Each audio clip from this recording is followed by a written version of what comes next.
So I've been seeing a lot lately on social media. A lot of people are unaware of how companies are actually valued. And I just want to give some free game as far as how companies are actually valued. For one, um, how companies are valued, of course, they're going to look at your assets that you actually own under your company, but mainly they're going to look at whatever your cash flow is bringing in. So say, you're bringing in $1 million a year.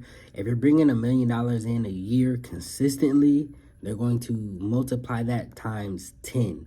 And that's how usually companies do their evaluations. It's essentially the same formula for the $1 billion companies. A lot of companies that are bringing in $100 million a year, they don't necessarily have billions and billions of dollars in cash, but that $100 million times 10 is in the 1.4, 1.5 billion. So that's essentially how you value a company. Feel free to book your free business consultation via the link in my bio.